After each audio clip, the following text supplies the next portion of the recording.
Assalamualaikum warahmatullahi wabarakatuh. Selamat pagi, siang maupun sore untuk teman-teman yang ada di sana. Kembali hadir BL Bincang Lapas yang pada saat ini akan mengangkat tema tentang apa sih bahaya narkoba.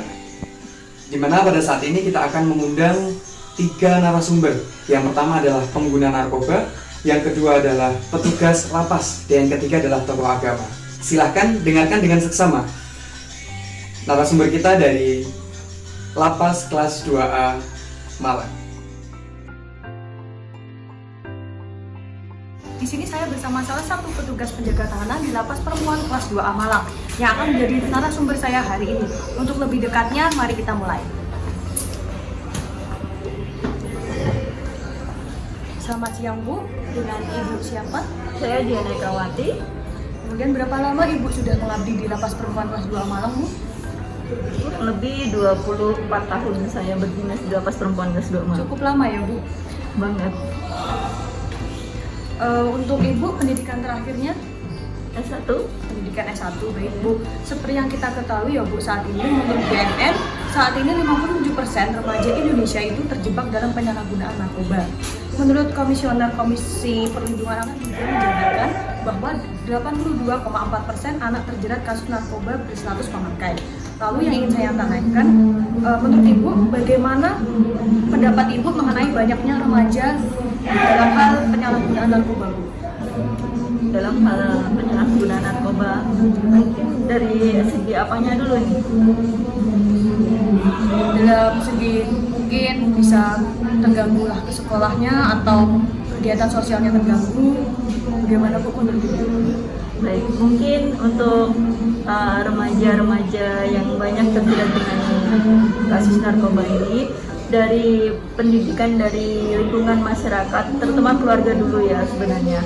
Mungkin kalau dari lingkungan keluarga mereka sudah terbina, terdidik dengan baik, insya Allah untuk dia bisa keluar di lingkungan sekolahnya, di lingkungan masyarakat, pengaruh-pengaruh buruk itu sangat bisa diminimalisir. Terus untuk narkoba sendiri, sebelumnya kan di lingkungan sekolah-sekolah maupun di masyarakat, di kelompok-kelompok organisasi itu kan sudah banyak juga penjelasan tentang narkoba, bahayanya narkoba, dampak negatif narkoba. Itu kan juga sudah ada dan di sekolah juga sudah disampaikan. Intinya pendidikan umumnya itu dari keluarga terlebih dahulu, dari lingkungan yang kecil, baru nanti kalau dari lingkungan yang kecil itu aja sudah bisa terkendalikan dengan mereka tidak masuk ke dunia narkoba, insya Allah untuk keluar mereka tidak akan bisa terpengaruh. Baik, jadi keluarga itu sangat berperan penting ya Bu dalam perkembangan remaja nanti. Ya. Baik Bu. Lalu bagaimanakah cara Ibu sebagai orang tua untuk membentengi putra atau putri Ibu agar tidak terjerumus pada narkoba Bu? Kalau pada dasarnya kita kan sudah menanamkan masalah agama. Terus kalau kita masih punya anak remaja, mungkin bisa kita ikutkan dalam TPQ atau ikut kegiatan pondok pesantren atau ikut kegiatan organisasi di masyarakat tapi yang berdampak positif, bisa mengalihkan dengan mereka ikut bakti sosial, mungkin berkunjung di panti-panti. Kalau di kegiatan masyarakat kan ada tuh kayak kelompok Karang Taruna atau apa gitu ya, mengadakan bakti sosial. Jadi mereka itu terhindar dari pergaulan atau pengaruh-pengaruh buruk dari lingkungan yang lain gitu. Jadi Ibu sebagai orang tua itu lebih menyarankan anak itu lebih ikut serta keaktifannya dalam organisasi ataupun hal-hal yang positif lainnya ya Bu. Baik. Jadi jangan didik anak kita untuk antisosial. Baik, jadi itu parenting sangat diperlukan ya Bu. Lalu solusi apa yang harusnya diterapkan oleh pemerintah Bu untuk menanggulangi hal ini Bu? Repot juga ya. Mungkin lebih banyak kalau anak-anak masih sekolah, mungkin di sekolahan itu ada kegiatan-kegiatan positif, lebih ke terjun ke masyarakat, maksudnya seperti itu tadi, kegiatan bakti sosial, kegiatan outbound yang bisa mengalihkan keinginan mereka untuk ke hal-hal yang negatif, jadi lebih ke lapangan lah gitu. Baik, jadi pemerintah itu diharapkan mampu menciptakan sebuah program yang mengikut sertakan anak-anak remaja nanti dalam suatu kegiatan yang bermanfaat ya Bu. Baik, mungkin itu saja wawancara hari ini bersama Ibu Dian. Kurang lebihnya saya mohon maaf. Wassalamualaikum warahmatullahi wabarakatuh. Terima kasih ya Bu. Iya. Oke, sebelumnya selamat siang Mas. Dengan siapa ini saya berbicara? Terima kasih Mas, nama saya mahasiswa di. Terima kasih Mas atas kehadirannya sebagai narasumber dalam podcast hari ini. Mungkin Mas Lutfi bisa menjelaskan bagaimana kronologi awal Mas Lutfi bisa terjerat kasus penyalahgunaan obat terlarang. Saya dulu itu orangnya bandel, jarang pulang, seperti anak pang gitu lah Mas. Mungkin dari kebiasaan itu saya akhirnya terjerumus ke narkoba, dimana di masa-masa itu semua pernah saya cobain, dari eksotan, sabu, ganja, itu pernah saya cobain. Semua jenis narkoba pun saya pernah cobain. Saya pernah masuk penjara dari narkoba jenis sabu, kena hukuman 2 tahun 3 bulan, subsider 3 bulan. Lalu apa yang Mas Lutfi rasakan selama Mas Lutfi menjalani hukuman di dalam penjara? Di situ titik awal perubahan saya, di mana di penjara itu saya merasakan perubahan yang sangat drastis dari diri saya sendiri. Bahkan yang awalnya bisa dibilang saya jarang ibadah, sekarang di penjara itu bisa rajin ibadah 4-5 waktu, dan ibadah-ibadah lain saya taat, selalu taat, seperti ngaji, sholat sunnah, dan sampai sholat tahajud pun saya melakukan di penjara itu. Lalu apa yang menjadikan Mas Lutfi bisa bangkit dan bisa berubah dari masalah yang telah Mas Lutfi alami?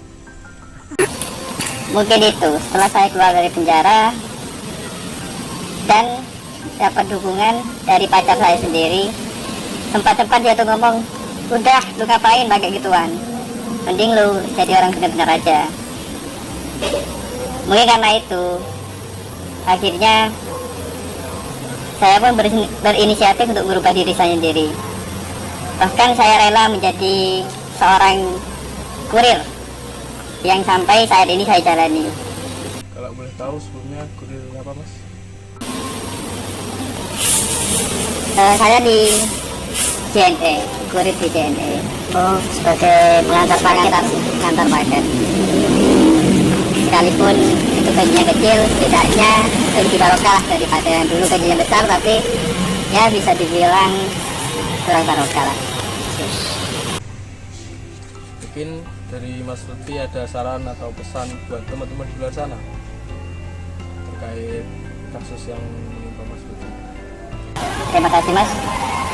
Mungkin sedikit aja Mas saran dari saya. Untuk kalian yang belum pernah nyoba, jangan pernah sesekali Anda terpengaruh akan hal yang berkaitan dengan narkoba. Karena selain merugikan diri sendiri, itu bisa merugikan generasi muda kita. Terima kasih. Terima kasih, sekian dari kami. Semoga informasi dari narasumber pengguna obat-obatan terlarang dapat diambil hikmah dan pelajarannya bagi teman-teman yang ada di rumah. Sekian, terima kasih. Sekali lagi, jangan coba-coba.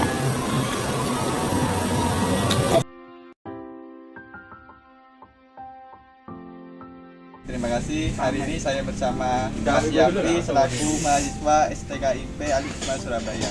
Benar kan Mas? Betul. Ini ada pertanyaan dari kami. Bagaimana sih pandangan agama tentang barang-barang atau obat-obat terlarang seperti narkoba dan lain-lain? Bagaimana pendapat Mas Yafi tentang masalah tersebut? Yang pertama yang perlu kita ketahui dan sepakati bahwa menurut keputusan dari para ulama, narkoba itu termasuk dalam kategori khamr. Kenapa? Karena narkoba itu memabukkan dan melemahkan. Di sini saya akan memberikan 3 dasar mengapa narkoba atau khamr itu dilarang dalam Islam.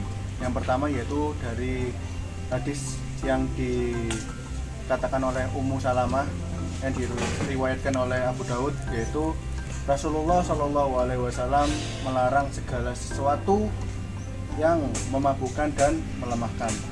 Yang kedua yaitu dalam surat Al-A'raf ayat 157, yaitu Allah menghalalkan segala sesuatu yang baik dan Allah juga mengharamkan sesuatu yang buruk. Dan yang terakhir, yang ketiga yaitu Al-Maidah ayat 90, yaitu salah satu yang dilarang adalah khamr. Karena kenapa? Khamr ini adalah perbuatan yang disukai oleh setan. Jika kamu menjauhi khamr, maka kamu adalah termasuk orang-orang yang beruntung. Dari ketiga dasar tersebut kita ketahui bahwa yang pertama, dari hadis yang pertama yaitu khamr sudah jelas-jelas haram ya. Ini termasuk narkoba. Dan yang kedua yaitu sudah jelas dikatakan bahwa khamr haram, maka Allah melarangnya. Dan yang ketiga, jika kamu merasa bahwa hidupmu sekarang ini sering menemukan kesialan, maka jauhilah salah satunya adalah narkoba, agar kamu menjadi orang-orang yang beruntung. Kurang lebih seperti itu. Terima kasih Mas Yafi. Terus upaya agar kita bisa terhindar dari barang-barang atau sertifikat. Terima kasih penjelasannya. Terus upaya apa agar kita bisa terhindar dari narkoba? Upaya untuk menghindar dari narkoba yaitu yang pertama, jika kalian termasuk salah satu orang yang sudah atau pernah terjerumus ke dalam narkoba, segeralah bertaubat, karena sesungguhnya pintu taubat Allah itu sangatlah luas, bahkan lebih luas daripada lautan. Maka dari itu segeralah benar-benar taubat, yaitu taubat nasuha. Jadi jika kamu sudah merasa pernah mengkonsumsi narkoba dan ingin segera sembuh, maka bertaubatlah. Dan sesungguhnya Allah lah yang akan menyembuhkan kalian dari penyakit yang ditimbulkan dari narkoba tersebut. Dan yang selanjutnya, jika kalian belum pernah terkena narkoba, maka jauhilah hal-hal tersebut, karena Allah tidak menyukai hambanya yang mendekat dalam sesuatu yang dilarangnya. Maka dengan cara kita mendekatkan diri kepada Allah, melaksanakan sholat tepat waktu, sering berzikir kepada Allah, mengingat Allah, salah satunya yaitu dalam surat Al-Quran, surat Al-Baqarah ayat 152, yaitu fadzkuruni azkurkum. Ketika kamu mengingatku, maka aku akan mengingat kalian. Jadi marilah kita sama-sama mengingat Allah, sering-sering mengingat Allah, berzikir agar Allah juga mengingat kita, sehingga kita akan menjadi hamba yang baik bagi Allah. Dan kita perlu ingat bahwa kullu nafsin dha'iqatul maut, semua yang bernyawa akan mati di sini. Jadi untuk apa kita bersenang-senang dalam dunia yang fana ini? Ketika zaman Rasulullah saja kiamat itu sudah dekat 2 jari, apalagi sekarang.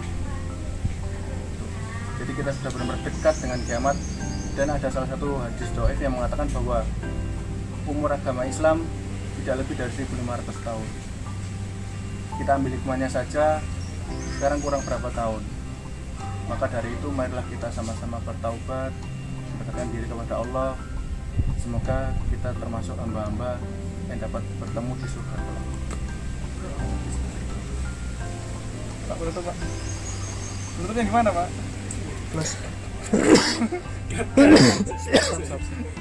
Satu. Terima kasih atas waktunya dari Mas Yafi. Semoga bermanfaat dan assalamualaikum warahmatullahi wabarakatuh. Masya Allah. Semoga Allah menjauhkan kita semua dari apa yang dilarang oleh Allah Subhanahu wa Ta'ala, dilarang oleh Tuhan kita. Kullu nafsin dha'iqatul maut. Tiap-tiap yang bernyawa pasti akan mati. Jika kita manusia yang bernyawa pasti akan mati, apa yang akan kita kejar, apa yang akan kita perjuangkan selain mempersiapkan kematian kita. Terima kasih, sekian bincang lapas atau bisa disingkat BL dari kelompok kami. Semoga bermanfaat dan bisa menambah wawasan kepada yang belum tahu dan bisa memberi kebangkitan kepada yang telah terjerumus. Assalamualaikum warahmatullahi wabarakatuh.